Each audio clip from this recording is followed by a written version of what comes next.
In 1989, 3 rappers from Miami walked off stage and into handcuffs. Their crime, performing lyrics that the government called obscene. Sang lyrics ruled obscene by a federal judge just 4 days earlier. Authorities then kept their word and arrested 2 members of the group as they pulled away in their limousine. They are charged with violating Florida's obscenity law and face up to a year in jail if they're convicted.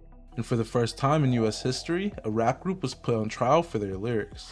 The case would ignite protests, spark boycotts, and force the court to decide, is rap protected by the First Amendment, which is our right to free speech? This is the story of 2 Live Crew, and how a song called Me So Horny became the first rap record banned by law. In the late 1980s, 2 Live Crew was dominating the Miami club scene. Their sound, loud, raw, and bassy. Their lyrics, even louder. My girl's hair's blowing in the breeze. Her skin's getting tan 'cause it's 90 degrees. Led by Luther Campbell, aka Uncle Luke, the group pushed the boundaries of free expression. When their 1989 album, As Nasty As They Wanna Be, dropped, it exploded in popularity, as well as controversy. At the center of the storm was the track Me So Horny, a bass-heavy anthem laced with sexual innuendo, sampling lines from the film Full Metal Jacket. I'm like a dog in heat, a freak without warning. Critics called it pornographic. Churches held protests, and in Florida's Broward County, one judge called the album obscene by community standards. This news clip from 1990 shows you just how high tensions were for 2 Live Crew before they were ultimately arrested. The group's album, As Nasty As They Wanna Be, was ordered off record store shelves by police in San Antonio today. The reason? Sexually explicit lyrics like these. On June 10, 1990, 2 Live Crew members Luther Campbell, Chris Wong, and Mark Ross were arrested after a performance in Hollywood, Florida. The charge? Performing songs from an album a federal judge had just declared legally obscene. According to the district judge, Jose Gonzalez, who wrote their lyrics as obscene, there's no question that the lyrics, when taken as a whole, are patently offensive and appeal to prurient interest. What started off as a simple performance in the same club that hosted comedians and burlesque dancers, 2 Live Crew was now facing a year in jail just for rapping. The arrest sparked a national outrage. Civil liberty groups, artists, and even comedians railed behind the group. They weren't just fighting for their own lyrics, they were fighting for the right for any artist to push boundaries. Callers have been overwhelmingly against censorship of the group.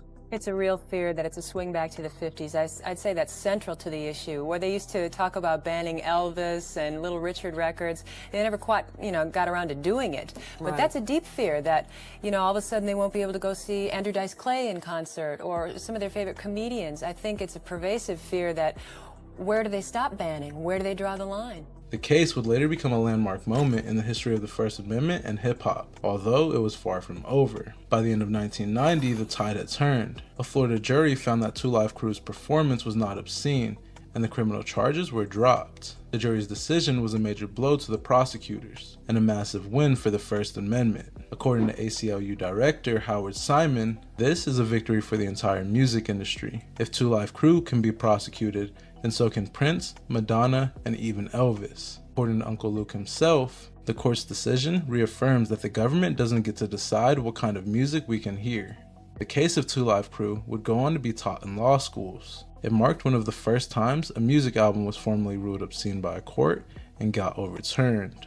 In 1992, the Supreme Court refused to review the decision, effectively ending the case, siding with the lower courts that protected the 2 Live Crew's right to perform. The shockwaves were immediate. Artists like Ice-T, NWA, and even comedians like George Carlin publicly cited 2 Live Crew battle as a turning point in the fight for free speech. Whether you like their music or not, they were the tip of the spear. They fought the battle so the rest of us didn't have to, is what Ice-T said about the group in an interview with Rolling Stone. They may have been labeled nasty, but what 2 Live Crew proved was noble. Art, no matter how raw, deserves protection. After the 2 Live Crew walked out of the court free men, hip-hop was never the same.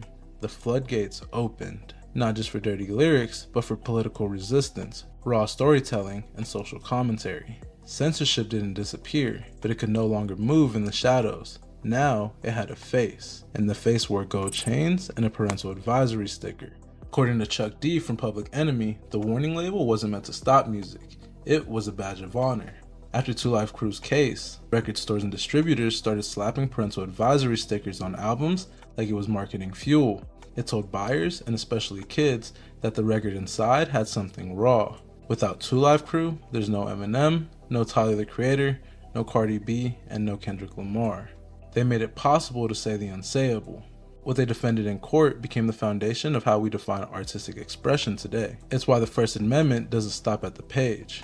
It runs through the mic. If you enjoyed this video, please hit that like button. And in case I don't see you, good afternoon, good evening, and good night. Peace.